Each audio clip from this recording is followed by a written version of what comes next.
Hi, we are from Ensiferum. I am Petri. And I'm Sami, and you are watching Chaos TV. Chaos TV. Chaos TV. Chaos TV. Chaos TV.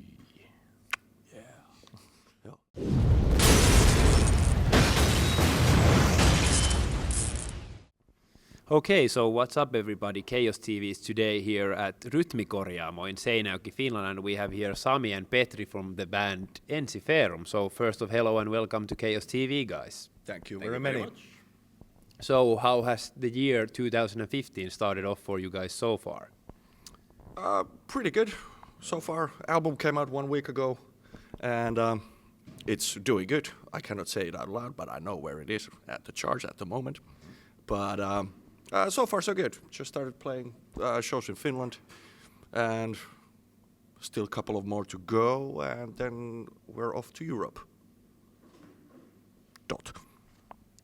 So we were speaking before the interview and you said that you played the new songs for the first time live like yesterday at Tampere. So what are your thoughts about the show? There is still a lot of room for improvements. Yeah, it's always a little bit tricky to play the songs the first time live. Yeah. You know, there's so many variables in the air actually that you think you know how it's gonna go, but it's not gonna go like that. So, yeah, it was funny, it was nice, but still, hopefully tonight at Seinäjoki it will go better. So as you said, you released a new album like a week ago, and from what I've read from the reviews, it had gotten like pretty mixed feedback. That some of the reviews are pretty much like 10 out of 10, but then there has also been like some like more bad ones as well. So what have been like your own thoughts about the feedback you have received from it so far? Well, it's impossible to please everyone, so we don't give a fuck. I don't know. It's always the same thing, you know. Somebody likes it, somebody don't. No. Yeah. But I think overall it's been pretty good. That's it. And still we heard the comments that the first album is still the best. Yeah. Or to be more precise, the first demo was the best one. Yeah. Of course, it has actually changed to that one. So, scratch the first album. That is like, whatever, the demo. Yeah, yes, first demo. the most important thing. So, are you the kind of guys who usually pay attention to reviews, or do you even read what people write about your band? Kinda, yeah. I'm not that much into the reviews because I already know that the album is good. So I don't need to hear it or read it anywhere anymore. Pretty much what you just said. The reviews have been, I would say 95% all good. And then there is the few guys who just don't like it. And that's totally okay. Yeah. I think it's interesting, especially if you're reading a good review when somebody has really given thought, and not just this bullshit, and that's it. But if somebody really explains why it's bullshit, then it's interesting to Get their point of view. Exactly. Thank you. Yeah. To understand their perspective. But don't you guys think it's good that you basically share opinions, that some people like it and some people don't? Because I guess it's better than just to get those mediocre 7 out of 10 reviews, which basically don't mean anything to the band. Yeah. Yes. Yes. So let's get a bit into the album. So could you guys tell us shortly about the whole writing and recording process of the album and about the lyrical themes as well? Well, we are really slow composers, so it took, again, 3 years or something like that between the albums, and we have the method of how we work is pretty much the same. That somebody brings ideas to rehearsal room, and then we arrange it together. But we had this lineup for what, 10 years. Almost 10 years. Yeah. So during all these years, of course, we know each other much better, and we know how we work, and we understand each other much better. So I think that also has something to do how we compose, even though the basic method is still the same, but we kind of understand each other better and we trust each other much better. If somebody says, I have this idea for this and this part, let's try it out. We kind of understand each other's insights much better. So it's more fun nowadays, not just like, no, I had this original idea and I'm gonna keep it. You know, it's more like, okay, here's the raw idea and, you know, let's tear it apart together and try to make something better out of it. Anyway, it's a slow process. And recording, you want to tell something about it with Anssi? It was great. No? We did it with Anssi Kippo in Astia Studios, and that was a really nice experience. Anssi is... I never met the guy before. We met him... In the summer. In summer, something. When we made the first demo of the new album. Yeah. Well, we had some meetings with him, and we explained what kind of sound we want for the album. We want to cut down the amount of tracks and have as organic sound as possible. And he totally understood it, and then went to his studio and he played some of his stuff that he recorded recently. And then he came up with an idea that, okay, here's something I recorded and I mixed it digitally, and after the session I mixed it and mastered it again with analog stuff. And would this work for you guys? And the sound was totally much better. So we also try to use analog stuff as much as possible. And Anssi is a really strict person. He really makes people play a lot. Because we didn't want to do it like in like few seconds. Like okay, this bar and 2 bars, and okay, then let's do it again in 1 second. No, there's like we play like half of the song, or even the whole. I mean, we played the whole song many times, and then start. Okay, the beginning of the song is not so good. Let's start working with the first 30 seconds. So, even though if you played the best, like the bass lick ever, but if the stuff around it was shit, we didn't keep it. Even though like in normal Pro Tools session, you would keep something really perfect, but but no, we didn't do it that way. But that gave the album totally different groove, because everything fits much better together. No, I was just going to ask that, was it like your goal to not like make the album sound too polished, like basically like everything thought into the end? Yes, the idea so that it would sound like really tight album, but like a tight live album. Yeah. That was what we wanted to have. So that, you know, if there's like mistakes, so that it sounds like human played it, it's totally okay. If there's energy, that's something that, for me, Ensiferum is definitely a live band. Like there are many bands that I love. I love to listen to their albums, but in live situation, they don't work that well. Yeah, and that's okay. But for Ensiferum, I think live is definitely the thing for us. So we want to have that energy on the album, and I think we did pretty well, thanks to Anssi. Yes, thank you, Anssi. Yes. So what can you tell us about the lyrical content of the album? What kind of topics are you dealing with this one? In one song we play kind of poker. Yeah. Well, I'm an asshole who don't want to explain them too much, because I want people to make their own thoughts about it. Yes, so I want to give everybody the freedom, so that everybody has the freedom to interpret stuff as they want. So, well, there's a lot of, well, the whole title, One Man Army, says it. There's a lot of fighting, but you can think about it also as a mental fight with yourself, you know. There's, again, you can just take the lyrics literally, or you can find a deeper meaning if you want, but, you know, don't take it too seriously anyway. Don't go killing your neighbors or something. So this album is like your 6th one to date. So is it like easy to come up with new ideas to the songs, or does it become like harder and harder each time you're writing a new album? or does it differ anyhow? Yeah, I don't know if it's getting harder. Somehow it just feels, these years are going by so fast that we're not coming up with ideas in like fast enough actually to put it in short terms. So it's kind of hard to say. If you compare this one, the new album, to Unsung Heroes, it's like, maybe somebody could say that it's not even the same band. Yeah.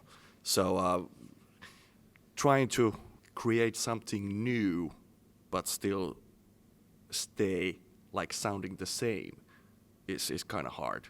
Since we don't want to become, let's say, no offense, but AC/DC. Yeah, I was you going know, to that. you That know, was going to be these my guys pick have as well. they've been doing that same stuff for 150 years or something like that. yeah. I like AC/DC, don't get me wrong. Yeah, highway to hell, baby.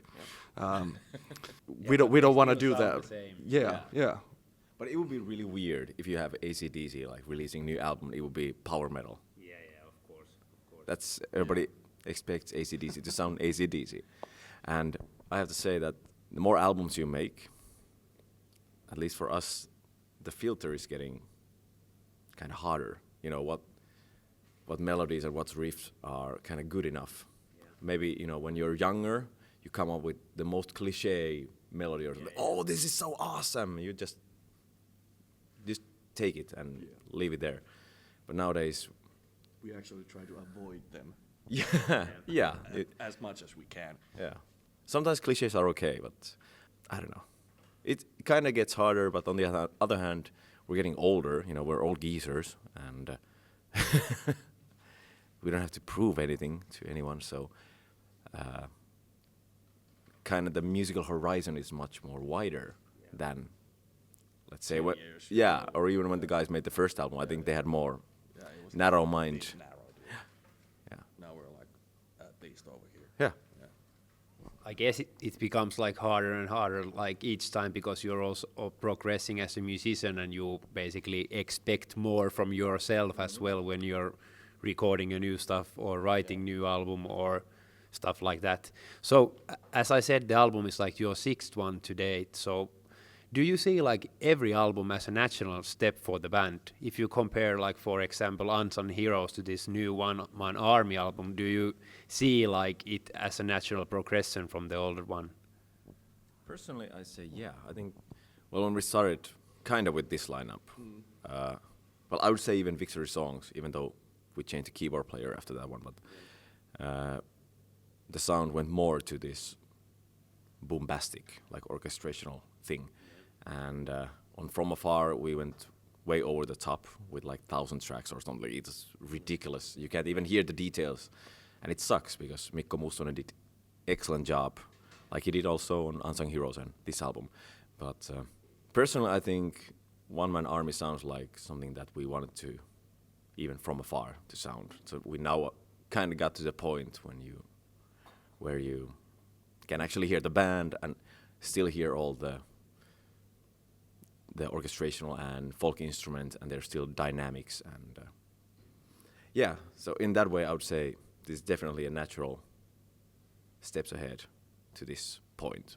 But let's see, the next album, now that we achieved this one, so now we definitely need to take another step to forward or sideways or step on a banana leaf or something. So do you guys see this album like a step back to your roots, since you said that you wanted like more of an analog sound to it? You can never go back. No. Time goes forward. I think. Yeah, that only happens in movies, dude. Dude. Where's my car? Awesome. Yeah. Yeah. I think it's stupid to. Well, not stupid. That's way too strong word. But if you just always think about, back then everything was so good, you have to go forward. And even though we want to use analog stuff, we're not anti-technology. We're not anti-Pro Tools or something like that. Don't get me wrong. We just, it sounds more like band playing, like real people playing. And it was so funny that somebody said, the drums sound really weird. Well, that's how drums sound, you know, when there's no triggers. So, no, we don't look back in that way that we want to go back there. We want to go forward, but of course you have to learn from the past. So if you did something well there, you know, you did good drum sound back in '74, you know, use some same tricks now, and but still be open-minded for all the new ideas. I don't know. I have no idea what I'm talking about. I think it's like pretty much from like the modern age kids that they have used to hear albums that have like that complete polished like amazing sound, that if the band goes back to like more of an analog sound, they are like asking that what is this, because they haven't like lived on that era when the album sounded like totally different. I guess. So the band is turning like 20 years this year, and I guess you have been asked this before as well, but do you have like any special plans to celebrate it somehow? Maybe release a new DVD? No, we don't have any plans so far. I don't know, maybe later this year, maybe we will figure out something, but I don't know yet. I would say Everything is completely open. I think the problem is that we have so many tours coming up. This year is totally booked, and next year also. So let's see when we turn 25. I think the problem is we had like an idea for the new DVD a few years ago already, like 2009 or something. And there would have been like really big show and also like a cool story to go there. Yeah. So not just one show and that's it. But nobody buys DVDs anymore, so it's also like a financial stuff thing. Yeah. We already recorded stuff for but then Spinefarm said, our old label, that there's no point to put like tens and thousands of euros to make a DVD, and then you have 10 people buying it and the rest of people download it. It's still music business, not charity. I guess. Exactly. I guess that makes like DVDs harder and harder to make nowadays. You have to be like a big band to do it. Yeah, and we were just talking with Janne earlier. Nowadays, everybody wants more like bonus material, like everybody wants bonus song for iTunes and to Japan and whatever. And when you make like digipack or something limited edition, you must have all the time. You need to have better and more stuff there to make it interesting. And we were just talking about when Amon Amarth did, I think it's not the last one, but previous one. They played like 4 shows where they played their first 4 albums. And there was like a fucking bonus material 4 shows. And they're like, that's ridiculous, because back in the days, that would have been like double DVD or something. And now it's just bonus material for an album. So I think it's getting quite hard for also bands to come up with ideas to make it more appealing. Nowadays, just an album doesn't seem to be enough anymore. And that was something when we recorded One Man Army, and we had like 3 bonus songs already, and we need 1 more. We're like, oh fuck, we don't have any ideas. Well, of course we had ideas, but there's no point making covers just like played exactly the same and have Pete making harsh vocals. That would be like stupid, waste of time. Because that is actually waste of time in the studio, because you have to record an album, which takes a lot of time, and all this funny stuff is away from that time and that budget. So is it really worth it to make like 5 funny songs and waste 1 week from real studio time for that? So think about it. But anyway, we came up with an idea. Okay, let's make a fucking bonus song, and we made a bonus song in 15 minutes. It's called Bonus Song. Surprise. So you actually paid the thought to name it like bonus song. Yeah, we have battle song and we have victory song. Like, okay, let's go bonus song. That's we don't know about the next song, what has song in it, but it will be something cool. Yeah, I bet. So as you said, you changed the label from Spinefarm to Metal Blade for this one. So how has it been with the new label so far? Have they been like more supportive towards you than Spinefarm was? Yes, could say. Metal Blade, they're very, very excited to work with us, same as we with them. And so far, it's looking pretty good also at the North America side.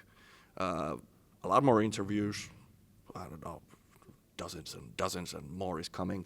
Also, what did not actually happen with Spinefarm that much, if I remember right. There was, look at us wrong. There was nothing kind of wrong with Spinefarm, and there's no bad blood between us. Yeah. But, we were there for so many years. We kind of didn't know what to expect, and it was really nice to get into a label that, like Pete said, everybody's really excited, and even though they're on the other side of the planet, you get reply like this to emails and everything. That was something that we were scared because it was so cool to just walk in the Spinefarm office in Helsinki. But with Metal Blade, everything works really well, and it's really cool that they're also involved. You can just send an email, how about this, and can you help me proofreading lyrics and stuff like that, and you get answers. And anyway, they are doing a lot of work to make this album and our band even bigger and more known, especially in North America, because there's a lot of work to do there. Yeah, I think we're gonna see some kind of results in a month or two, probably, It'll when be they get their real figures of the sales and stuff. We're gonna do the North America tour with Korpiklaani. And I guess it's also like good to switch the labels at a time, because they also have like their own priorities, and I guess for Metal Blade the priorities in America. So when Spinefarm did like more work here in Europe, it's good to switch a label that focuses on different areas, so you'll most likely end up getting bigger on that market as well. They also have an office I think in Germany. Yeah. And also there's a lot of interviews to UK and everything. So, well, Metal Blade is bigger anyway. So, and also at the time of Unsung Heroes, and a few years before that, there was a lot of changes in Spinefarm, Universal thing. So maybe they didn't have so much time and effort to promote our stuff. Then, which is totally understandable if the whole company is in this turbulence. So now they're, whole Metal Blade seems to focus just to make this album. Anyway, it'll be cool to see when the Charge come out in next week, US. Charge Monday. Something like that. Yeah. Okay, so thank you guys very much for your time, and best of luck with the new album as well as for the show tonight. Anything you want to say as last words to your fans watching the interview? If you have bought the album, we thank you. If you haven't, go and buy it. See you on the shows. Folk on. All night long. Diggy diggy bon bon. Bonus song. And cut.